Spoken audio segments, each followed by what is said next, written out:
Hi, I'm Martha, and I just went to the first session of NASCO, and I went to a workshop facilitated, well, lecture workshop thing facilitated by someone from the Albany Free School in Albany, New York. And that was a school started because this woman's son, Mary Loya, I think her name was, something like that. Yes.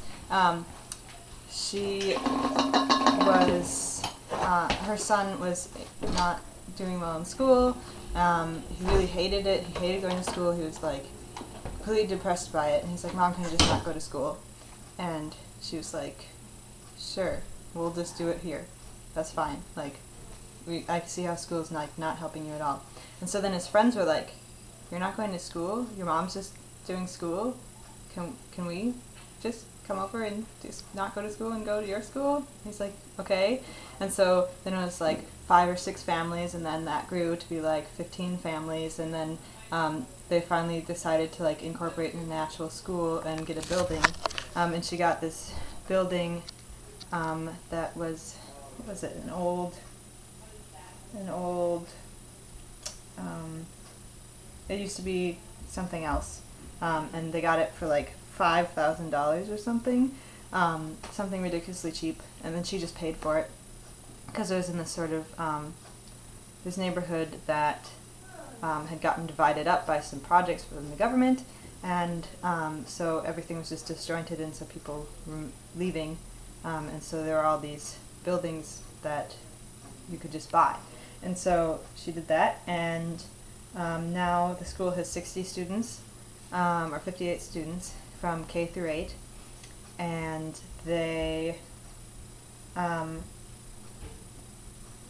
basically the teachers who are running it are more like battery. You were just talking about the makeup of the school. Okay. So there are 60 students between K and 8. Well, traditionally, what would be kindergarten through 8th grade.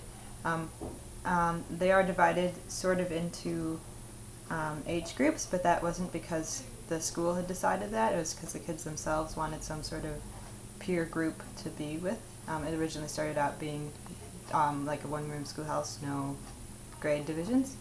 They also have I don't remember if they have a preschool with it or not, but the younger kids have their own room on the first floor, but that is also becomes the lunchroom where they eat all together as a school at lunchtime, and they have a cook, and they also help prepare meals themselves, and they have started many projects. Like, to do a project, they've learned how to raise their own money for the projects that they want to do. So, like, some people wanted to I don't know, they start many businesses to raise money. So a group of kids are really good at baking, and so they wanted to have a baking club, but the ingredients were going to cost more than their food plan, or like the lunch plan could pay for. So they first used lunch plan food to make like cupcakes, these like apparently delicious cupcakes, and they sold those and got money to then buy their own ingredients to make more things that they could sell.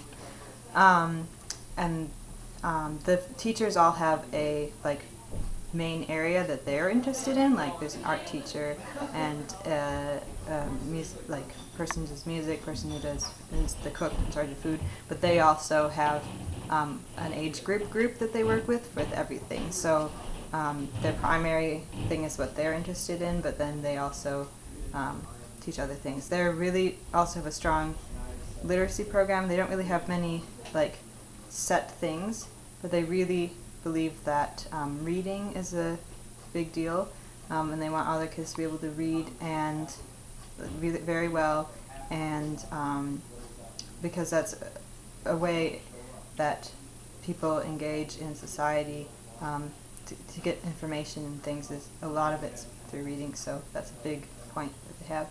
And it's also something that their alumni have told them, and so they've changed, because they used to not have one, and some kids were like really struggling when they went back into a mainstream high school, because they didn't have as good as reading skills as the other people in their classes. So they, like, the other thing school does is like talk to the people, like talk to the students, how's it going, talk to former students, like what could you have changed, talk to parents. There's also they have volunteer parents come, teachers, community members teach classes. So they have a parent group that teaches traditional math. They're all math geeks and they really like it, so they formed a cooperative and volunteered that way. They also do things called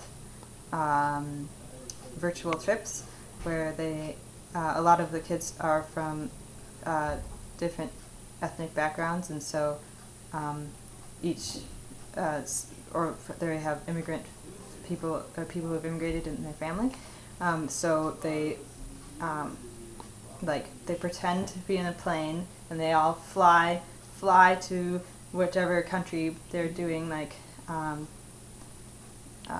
think Puerto Rico and and all these other different places. Japan, they went to Burma, and then they make a dish that is from that country and talks to the community member from that country coming and talking about how their society is different, and just people get exposed to different ways of doing things. One thing about the school that I really grooved on was that they, like, people call anytime there's a conflict or someone wants to change things, they can call a meeting, and then people meet. It's like there's room in the structure of the school that that meeting is important, and you can stop everything and talk about the issue that is going on between the kids or between between the kids, something that's going on. The kids plan all their own events, sometimes renegade events that the adults don't even know about.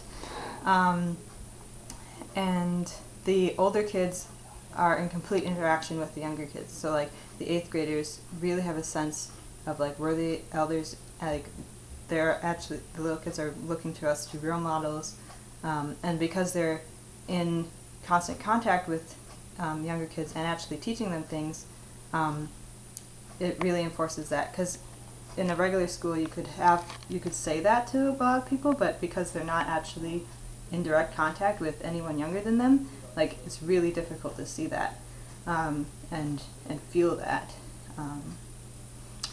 And yeah, it just is one of the coolest ideas. And as I was watching the presentation and listening, and I was just looking at all the pictures, and I was like, I want to be there, in those pictures right now, and I want to. And the guy was just when he was giving the presentation, he would just go off on stories, and you could tell he was reliving being in that moment, and he just his whole body, he was just lit up all over, and just talking about these kids, and he's I just I didn't ever totally understand what was going on, but wow, that was really awesome.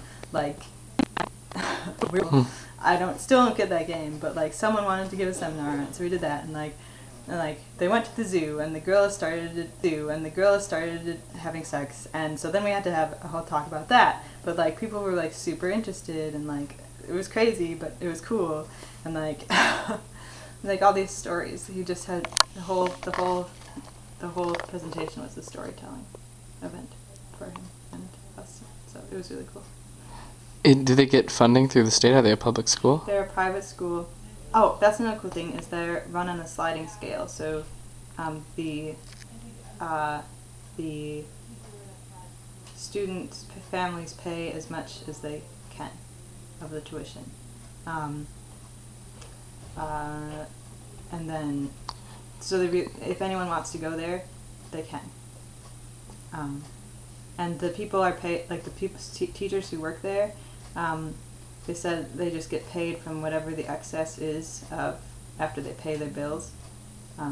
So it sort of they don't really know when their next paycheck is going to be a lot of the times. But they're so invested in doing it that the reason that they're trying they couldn't get public funding is because they don't follow a lot of the rules that you'd have to get public funding. They don't have to take the tests. They don't have to. There's all these like structural compliance things that you'd have to do to, like, you'd have to do a lot more reporting on like where the kids are, and it's hard to be like, well, we went on this field trip, and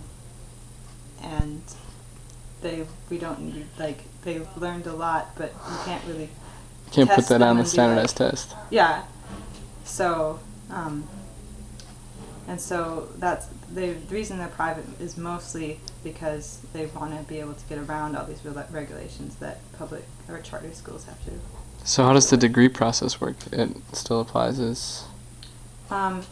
This is actually for any private school. They don't have as much regulations as a public school. They technically don't have to take the test. And he says it really depends on which state you're in too. Like in New York, it's like if you're a public or charter school, you have like way less freedom than you would as a private school. So that's the reasoning behind that. But they like stress that like 10 seconds. Oh, right. Okay. Well, yeah. Say goodbye. Bye. Thanks for listening and